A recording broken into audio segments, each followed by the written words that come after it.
1. Annonce de l'état de siège. Au regard de la gravité de la situation, particulièrement dans certaines provinces de l'Est de la République démocratique du Congo, le président de la République, chef de l'État, commandant suprême de forces armées de la République démocratique du Congo et de la police nationale congolaise, a informé le Conseil de ministres de sa décision de proclamer, conformément à l'article 85 de la Constitution, un état de siège dans les provinces du Nord Kivu et de l'Ituri, et ce, après concertation avec le Premier ministre et les deux présidents de chambre du Parlement, Conseil supérieur de la défense entendu. Une ordonnance présidentielle sanctionnant cette décision sera rendue publique dans les prochaines heures. L'objectif poursuivi est de mettre rapidement fin à l'insécurité qui décime quotidiennement nos compatriotes de cette partie du pays. Le Conseil de ministres en a pris acte. Telle une rentrée de classe, les membres du gouvernement se déplacent à pas sûr vers la salle de réunion. Une première pour certains et presque une habitude pour d'autres. Bonjour tout le monde. Pour un premier conseil de ministres après investiture, le chef de l'État a opté pour le présentiel, question d'entrer physiquement en contact avec ceux qui ont désormais la charge de traduire en acte sa vision de l'union sacrée de la nation. Félix-Antoine Tshisekedi Tshilombo, qui a rejoint l'équipe du gouvernement peu avant midi, a dans sa communication expliqué brièvement sa vision avec un accent sur les défis à relever qui se résument en la sécurité de personnes et de biens, la poursuite des actions entreprises en soutien à l'éducation, l'économie et le social, mais aussi le développement des infrastructures. Vous avez l'obligation des résultats, leur a-t-il lancé en passant. Le Conseil a dans la foulée examiné et adopté un texte de loi présenté par le ministre des Finances. Une fois la réunion terminée, les membres du gouvernement Samalou Kondé se sont alignés aux côtés du chef de l'État Félix-Antoine Tshisekedi pour la traditionnelle photo de famille. La réunion de ce vendredi restaure une habitude de conseil de ministres suspendue depuis le mois d'octobre dernier. Compte rendu de la première réunion du Conseil de ministres. Son Excellence, Monsieur le Président de la République, chef de l'État, Félix-Antoine Tshisekedi Tshilombo, a présidé exceptionnellement en présentiel ce vendredi 30 avril 2021 la première réunion du Conseil de ministres à la suite de la nomination et de l'investiture du gouvernement de la République dirigé par son Excellence M. Jean-Michel Sama Lukonde Kyenge, Premier ministre. 3 points étaient inscrits à l'ordre du jour, à savoir 1. Communication du Président de la République, chef de l'État. 2. Présentation des membres du gouvernement au Président de la République par le Premier ministre. 3. Examen et adoption de 6 projets de loi de ratification présentés par le ministre des Finances. À la demande du Président de la République, un 4e point a été ajouté à l'ordre du jour, relatif à l'annonce de l'état de siège. 1. Annonce de l'état de siège. Au regard de la gravité de la situation, particulièrement dans certaines provinces de l'Est de la République démocratique du Congo, le président de la République, chef de l'État, commandant suprême de forces armées de la République démocratique du Congo et de la police nationale congolaise, a informé le Conseil de ministres de sa décision de proclamer, conformément à l'article 85 de la Constitution, un état de siège dans les provinces du Nord Kivu et de l'Ituri, et ce, après concertation avec le Premier ministre et les deux présidents de chambre du Parlement, Conseil supérieur de la défense entendu. Une ordonnance présidentielle sanctionnant cette décision sera rendue publique dans les prochaines heures.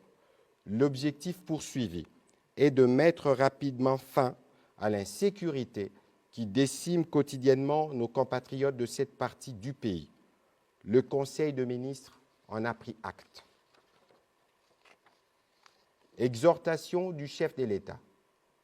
Toujours dans sa communication, le président de la République a tenu à féliciter chacun des membres du gouvernement, dont la nomination n'est pas un fait du hasard, mais plutôt un fait du destin. Cela au regard de différents critères qui ont été pris en compte dans la désignation des membres qui composent cette équipe. Dans son exhortation, le président de la République a déclaré, je cite, « Votre vie est destinée à remplir la mission pour laquelle vous avez été nommé. Nous devons nous considérer désormais comme membres d'une seule et même famille, le Congo. Au gouvernement, il ne sera plus question de famille politique, des regroupements ou encore d'autorité morale. Ici, il s'agira toujours du Congo. Nous avons le devoir de réussir là où les Congolais nous attendent. Ne l'oubliez pas. » Fin des citations. Parlant de sa vision, le président de la République a rappelé les priorités du gouvernement, qui portent sur les 3 axes de sa vision pour la construction d'un État fort, prospère et solidaire. La mise en œuvre de cette vision, coulée en programme du gouvernement, appelle à l'atteinte des objectifs ci-après. Pour l'État fort, il s'agit de ramener la paix, la stabilité et la sécurité dans l'est du pays, où l'autorité de l'État a été bafouée depuis plusieurs années, de redynamiser la diplomatie congolaise et redorer l'image de notre pays à l'international. Aussi, un État fort ne peut être bâti sans une justice juste et forte, sans une lutte efficace contre la corruption, l'impunité et les antivaleurs. Le gouvernement a aussi le devoir de protéger et de promouvoir les respects de droits humains. Pour un État prospère, il s'agit d'assainir la gouvernance dans la gestion de ressources naturelles, des entreprises du portefeuille et des finances publiques, d'améliorer les climats des affaires, de promouvoir l'entrepreneuriat ainsi que la classe moyenne et enfin, de diversifier l'économie en vue de créer les conditions d'une croissance inclusive. La modernisation des infrastructures de base, les développements de nouvelles technologies de l'information et de la communication, ainsi que la lutte contre le changement climatique et les dividendes qui en découlent font aussi partie de priorités. Pour un État solidaire, il sera question de rendre réelle et effective la solidarité entre les différentes couches de la population. Pour cela, il faut améliorer les conditions de vie en assurant l'accès à l'éducation, aux soins de santé et à un logement décent ainsi qu'à l'eau et à l'électricité. La pauvreté constitue à maints égards une cause de la haine et parfois un ferment de sentiments antipatriotiques. Il s'agit d'un fléau qu'il faut combattre et éradiquer à tout prix en y impliquant les femmes et les jeunes. La culture, les sports, les arts et les loisirs sont à promouvoir parce qu'ils constituent des vecteurs d'encadrement de nos jeunes et des rayonnements de notre pays. Le président de la République a en outre rappelé à l'attention de membres du gouvernement les devoirs de relever, chacun dans son secteur respectif, les défis de la reconstruction de la République démocratique du Congo, au regard des attentes massives et connues de notre peuple. Il a annoncé qu'une évaluation de l'action de chacun interviendra dans 6 mois. Point 3, de la présentation de membres du gouvernement. Dans son mot introductif, le Premier ministre Jean-Michel Sama Lukonde Kyenge a remercié le président de la République pour sa nomination et la confiance qu'il a bien voulu placer en lui. Il a par la suite demandé à chacun des membres de son équipe, suivant l'ordre des préséances, de se présenter devant le président de la République. Reprenant la parole après cet exercice, le Premier ministre a rappelé l'obligation faite au ministre de travailler avec dévouement et toujours avec un sens élevé de patriotisme. Au sujet de l'examen et de l'adoption de textes, 6 projets de loi de ratification à soumettre en urgence au Parlement ont été approuvés par le Conseil des ministres. Il s'agit 1. Du projet de soutien au secteur agricole du Nord Kivu, signé le 23 juillet 2020, accord entre la RDC et l'OFID pour un montant de 15 millions de dollars. Du programme d'appui au développement rural inclusif et résilient, signé le 28 mai 2020 entre la RDC et les FIDA pour un montant de 26 640 000 dollars américains. De l'opération de réponse urgente pour affronter la pandémie Covid-19, accord signé entre la RDC et la Banque arabe pour le développement économique en Afrique BADEA en date du 20 décembre 2020 pour un montant de 10 millions de dollars. Du projet d'aménagement des accès routiers au pont route rail sur le fleuve Congo, accord de prêt signé en date du 19 juin 2020 entre la République démocratique du Congo et la Banque africaine de développement pour un montant de 20,3 millions d'unités de crédit.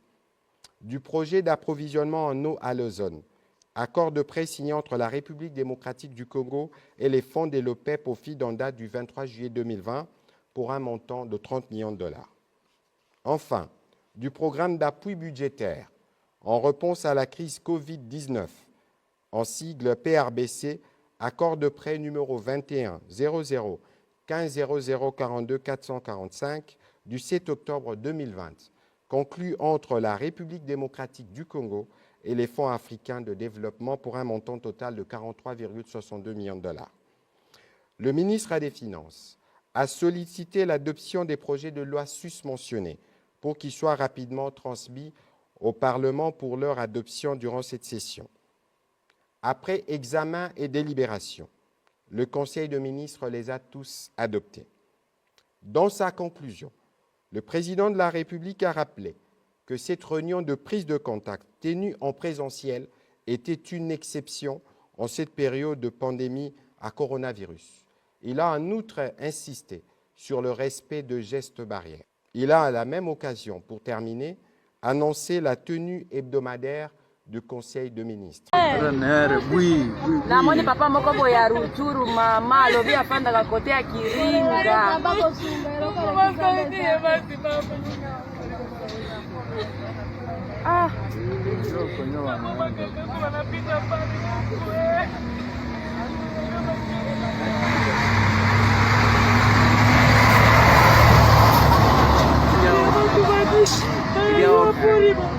Il y a ordre. Musala wa baponi. Anda na masasi ni ai. Il y a ordre.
Info 243, la référence de l'actualité.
Basaka bana mike.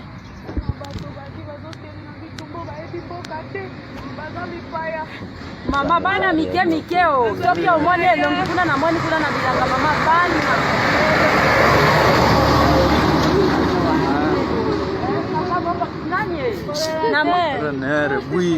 Namoni papa moko boye ya Rutshuru mama alobi afandaka kote ya Kiringa.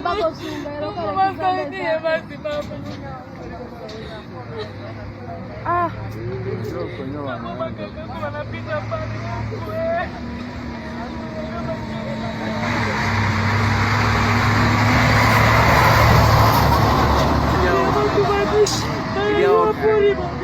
Il est ordre.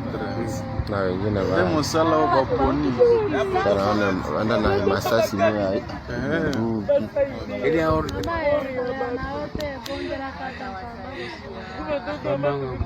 Mamangu. Sema hivi. Mamangu. Mamangu. Ndio sema hivi. Il est ordre. Ndio msala wa bangozi. We. Hey. Rudia kule mbio.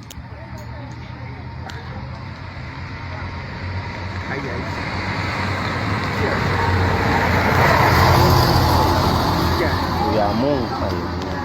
Repera toka ndara bisa basiri.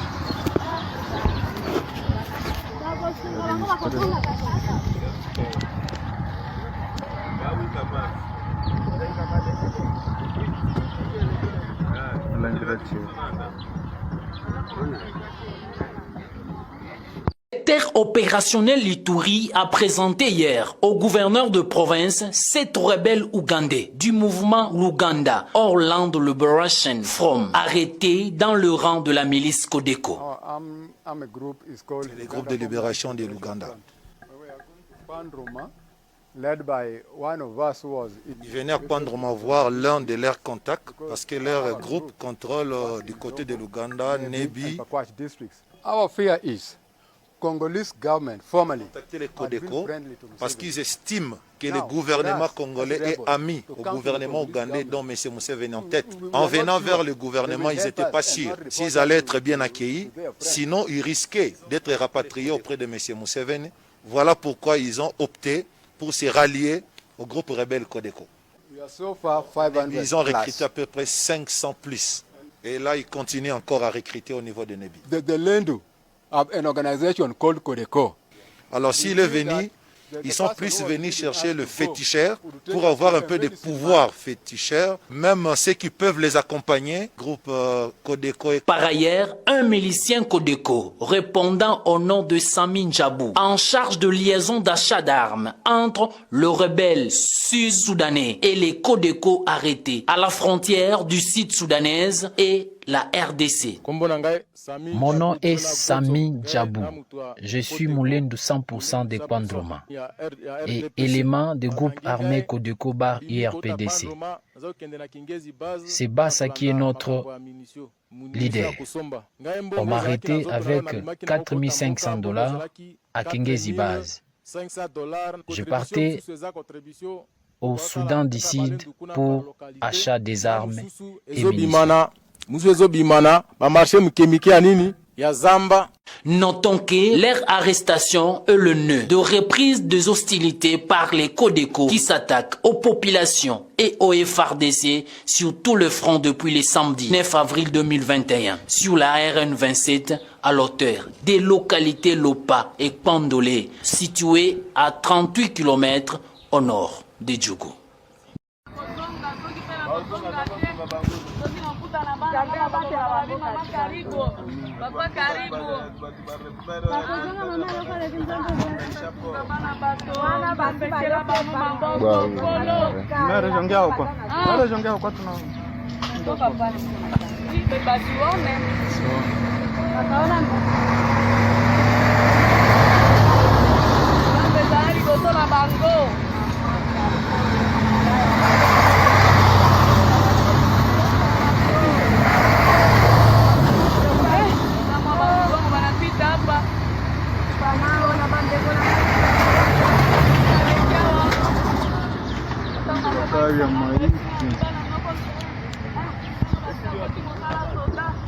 Mosusu anezo yai.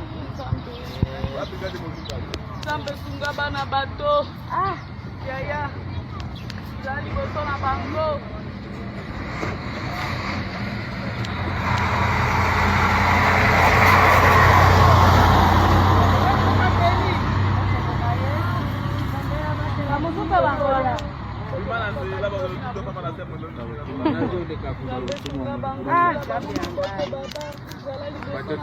Mama gosunga bazala bana mike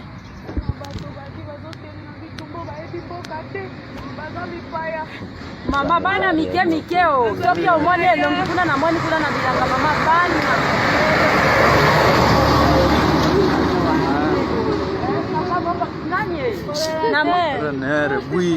namoni papa moko boye ya Rutshuru mama alobi afandaka kote ya Kiringa.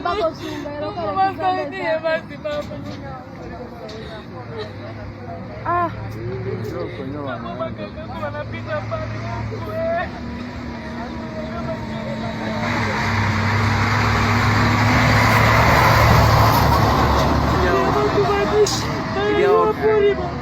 Il y a ordre.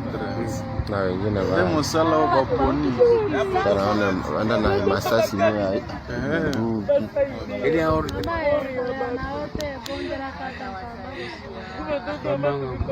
Maman.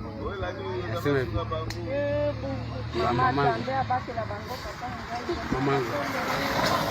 Ndio unasema hivi. Il y a ordre. Ndio msala wa bangozi. we hey. Rudia kule mbio.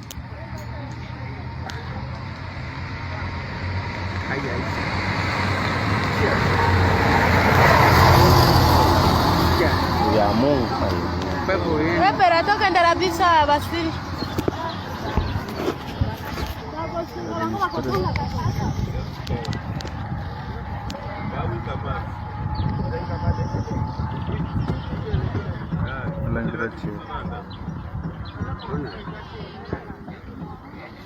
De la population itorienne dès l'entrée de la 11e brigade commando des réactions rapides. Papa namoni basoda bakoti papa na sepeli na zo esengo mingi papa. C'est sur instruction du commandant suprême que les forces armées sont à la phase de déploiement avec de nouvelles unités pour sécuriser davantage la population ainsi éradiquer l'insécurité. Le chef de l'État et commandant suprême des forces armées a répondu au cri de détresse de sa population dans la province de l'Ituri. Je demande à tous de bien se tenir parce que notre riposte sera impitoyable et nous jusqu'à l'éradication totale de cette violence à l'Est. C'est le sens de l'arrivée de la 11e brigade. Fortescue Metals Group, la grande firme australienne, est déterminée à investir en République démocratique du Congo dans la finalisation du projet Grand Inga et de la grande industrie de l'énergie verte.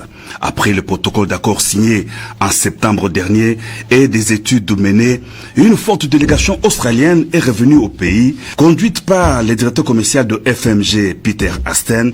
La délégation a eu des échanges avec le conseiller spécial du chef de l'État en matière d'infrastructure, Alexis Kayembe de Bampende, avant d'être convié à une séance de travail élargie aux experts et au consortium des avocats congolais et des cabinets internationaux. Au menu, des échanges devant aboutir à la signature prochaine du contrat final sur l'exécution des travaux du Grand Inga. La partie australienne a rassuré sur la détermination de l'entreprise FMG d'investir dans la réalisation de ces projets. Monsieur Peter, il dit qu'il était déjà ici au mois de décembre. Il est revenu ici sur instruction de notre chairman, Monsieur Forrest. Et puis, c'est très vital pour notre compagnie de continuer ces négociations et les mener à terme. Nos objectifs en ce moment, c'est évidemment de mener à terme les négociations. Et vraiment, notre objectif final ici, c'est de mener à bon, finalement, le grand projet de Inga, le Grand Inga, au bénéfice de la RDC, autant qu'à notre bénéfice en commun. Le conseiller spécial du chef de l'État en matière d'infrastructure donne les précisions sur les processus conduisant à la conclusion du contrat final entre la firme australienne et la RDC. On rappelle, ils ont signé la convention au mois de septembre dernier et depuis septembre jusqu'à aujourd'hui, ça fait plus ou moins 6 mois. Et nous nous avons commencé les négociations d'un contrat global final pour l'industrie verte. Vous savez que ces contrats ici, l'énergie des Grands Inga, c'est comme un entrant qui doit desservir ce qui va se produire au niveau de l'industrie verte, qui est la production en fait d'hydrogène, gaz ammoniac, raffinerie de métaux verts comme cobalt, cuivre sur place, et aussi la production de fertilisants. Donc les Australiens sont arrivés, FMG, pour finaliser, n'est-ce pas, les négociations, ce qui va nous amener à avoir un draft final. C'est ce draft qui sera présenté au chef de l'État, qui à son tour le présentera au Conseil des ministres. Et comme vous remarquez dans la salle, nous avons mis en place toutes dispositions. La RDC, nous avons mis en place déjà en quelque sorte comme un mini task force qui est composé d'abord d'un cabinet spécialisé de l'énergie renouvelable qui vient de France. Et nous avons aussi KPMG France qui va nous aider pour nous donner l'analyse indépendante et tout ce qui est financial modeling, parce que c'est un grand projet. 26 milliards pour les Grands Inga, l'industrie verte c'est 14. Donc on doit se rassurer qu'on négocie bien. Je ne veux pas que ce soit comme les contrats qu'on a vus qui ont eu beaucoup de critiques, contrats chinois, contrats miniers. Le président m'avait donné des instructions clairement qu'il faut que je recrute des cabinets spécialisés et qui vont faire vraiment le travail pour l'intérêt supérieur de cette nation. Donc c'est une opportunité pour la RDC d'avoir un ingénieur minier australien qui a gardé sa parole depuis le 16 septembre 2020 qu'ils vont revenir, et un mois après ils sont revenus, ils se sont installés, ils ont commencé déjà à finaliser les études supplémentaires, déjà à leur cours avant même que les contrats soient signés, ce qui est bien. Et au même moment, ils ont plus ou moins une centaine d'ingénieurs qui travaillent déjà en Australie, à PEF, aux États-Unis, Croatie, en Allemagne, sur les design modeling, de qu'est-ce qui sera demain les Grands Inga, au Pioka et l'autre site.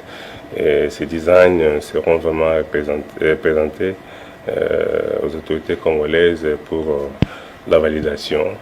Donc ça c'est un contrat méga de la RDC. Je peux même vous dire que ce sera un contrat même du continent. Et donc il doit être bien négocié. C'est ainsi que nous avons mis tous les outils possibles à notre disposition pour être sûr que le peuple congolais en est bénéficiaire. Et ce sera un grand cadeau que le président de la République aujourd'hui va offrir à cette nation. Vous vous souvenez que c'est rêve des Inga depuis longtemps. On parlait des Inga 3 de 11 000. Mais le président Tshisekedi va réaliser un grand projet des Grands Inga, donc toutes les 6 phases, Inga 3, 4, 5, 6, 7, 8, au même moment. Bon, il y en a, les pessimistes qui pensent que ça ne peut pas se réaliser. Mais vous savez, je rappelle toujours les gens que ça c'est notre moment, ça c'est notre temps pour décoller cette République. Depuis que le chef de l'État a donné ou bien remis cette nation à Dieu, vous vous souvenez encore les prières que nous avons fait au stade. Nous avons demandé que Dieu bénisse ce pays. Je pense qu'on n'attend pas que on voit seulement les anges venir descendre avec les échelles du ciel. Ça, ce sont les retombées en fait de cette prière-là. Donc, il est temps que pour ce pays se décolle. Grâce au Grand Inga, la RDC pourra aussi se doter de l'industrie de l'énergie verte, une technologie de l'avenir sans impact sur la santé, sans pollution de l'environnement, avec les possibilités de création de nombreux emplois. Du fait que nous aurons l'industrialisation sur place dans le secteur minier, c'est-à-dire que c'est un projet à l'indirect, direct et indirect, va générer plus de 700 000 emplois. Donc ce n'est pas quelque chose qu'on va jouer avec. On va bien se rassurer que quand il s'agit des emplois, ce sont les Congolais, c'est notre jeunesse qui sera les premiers. Nous sommes partout dans des pays, frères, voisins, africains, tout ça, on frappe pour avoir le travail. Comme le président Tshisekedi a dit clairement, chaque fois qu'il était à l'étranger, il a toujours rencontré les Congolais. Il disait, venez, venez. C'est-à-dire qu'il avait un plan derrière. Donc ça doit être un des plans phares qui répond, n'est-ce pas, à toutes les questions liées à l'emploi. Donc l'emploi doit être là, c'est pas seulement un emploi de jardinage, un emploi pour être chauffeur, mais tout ce qui est aussi emploi cadre aussi pour les Congolais. Je pense qu'avec l'aide dédiée, il va nous aider à avoir un draft qu'on va proposer à son Excellence le Président Tshisekedi, quant à lui d'apprécier et puis amener ça au Conseil des ministres, comme j'ai dit, sur ces processus-là. Donc, mais on va le faire bien. On le fera bien puisque je pense que notre temps en tant que Congolais dépend du leadership, non seulement au niveau de l'Afrique, au niveau du monde, avec l'hydrogène, la production d'hydrogène, on risque de devenir aussi comme l'Arabie Saoudite, puisque l'avenir de demain, c'est l'hydrogène. Et c'est ça, en fait, ce que ce projet a à faire. Info 243, la référence de l'actualité.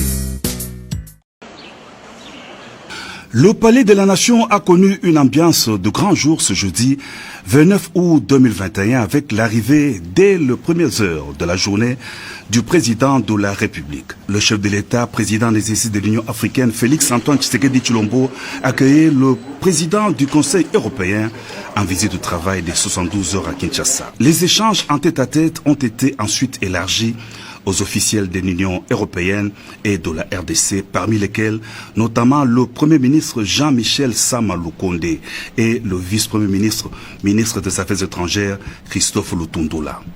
Divers sujets d'intérêt commun entre la RDC et l'Union africaine, le partenariat stratégique entre l'Union européenne et l'Union africaine, des problèmes de développement et ceux relatifs au mécanisme de résolution de la crise sécuritaire dans l'Est de la RDC sont autant de questions débattues au cours de l'entretien du chef de l'État avec le président du Conseil européen. C'est l'occasion pour moi, au travers de cette visite aujourd'hui à Kinshasa, de dire le soutien que nous voulons apporter aux institutions, à votre engagement pour relever les défis auxquels collectivement vous êtes confrontés. Nous avons eu l'occasion en effet d'adresser cette importante question de la sécurité, notamment la sécurité à l'Est. Ce n'est pas la première fois que nous échangeons sur le sujet et je veux dire l'engagement de l'Union européenne et des États membres européens en parfaite coopération, en parfait dialogue avec les autorités de la RDC pour voir de quelle manière on peut apporter de différentes manières une capacité de faire avancer la sécurité, la stabilité, faire reculer les violences sous toutes les formes. Nous sommes exactement dans la même démarche, celle qui a été exprimée par le président. Ça suppose aussi de coopérer avec les institutions internationales, notamment les Nations Unies et notamment la MONUSCO. Et certainement, les États européens sont prêts aussi à soutenir toutes les démarches qui visent à faire en sorte qu'il y ait des résultats qui puissent être engrangés pour faire reculer la violence et faire en sorte qu'il y ait davantage de sécurité et davantage de stabilité. Répondant au cours du point de presse à une question sur la situation sécuritaire dans l'Est du pays, le président de la République a exprimé toute sa compassion aux souffrances des populations de l'Est du pays en proie aux exactions des fauteurs de troubles avant de réitérer sa volonté et sa détermination à trouver des solutions durables à la crise sécuritaire dans cette partie du pays. La première des choses que je voudrais dire à l'endroit de ces jeunes écoliers, c'est ma compassion. Je suis de cœur avec eux et je suis attristé par cette situation. Ce que je suis en train de faire maintenant et que j'ai déjà annoncé, c'est le train de mesures radicales que nous allons prendre pour toutes ces régions en difficulté, en proie à la violence, c'est-à-dire l'Ituri, le nord et le sud Kivu, pour justement répondre à leurs souhaits. Je leur demande de ne pas rester exposés comme ça aux intempéries et peut-être même au risque d'exaction contre eux, et leur promets encore que je serai là bientôt J'ai reçu d'ailleurs il y a quelques semaines une délégation de Béni, d'hommes et de femmes, parmi lesquels il y avait des victimes directes de ces violences. Nous avons échangé dans un contexte de confiance et je crois que ce que j'ai dit, je le ferai.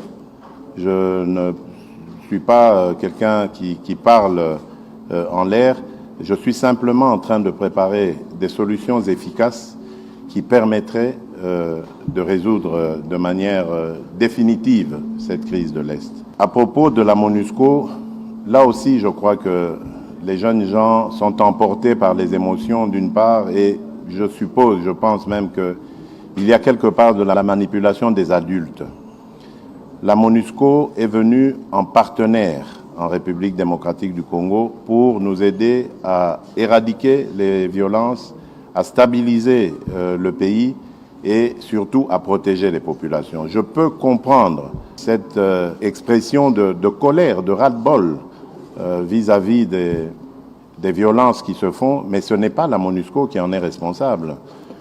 Cette violence, elle est aveugle, elle est lâche et elle est sournoise. On ne la voit pas toujours venir. Ce n'est pas la MONUSCO qui la suscite. Et donc, vous devez comprendre que la MONUSCO est là pour nous accompagner dans les efforts que nous fournissons. Et je vous promets, chers enfants, en tant que père d'abord, mais ensuite en tant que chef de l'État, que j'apporterai les solutions à vos problèmes. Veuillez regagner vos foyers et ne vous laissez surtout pas manipuler par les adultes qui, eux, ont un but qu'ils recherchent, un but politique à tout cela. Le Conseil européen est une des institutions de l'Union européenne qui définit les grandes orientations et priorités politiques. Il représente le plus haut niveau de coopération politique entre les pays de l'Union européenne.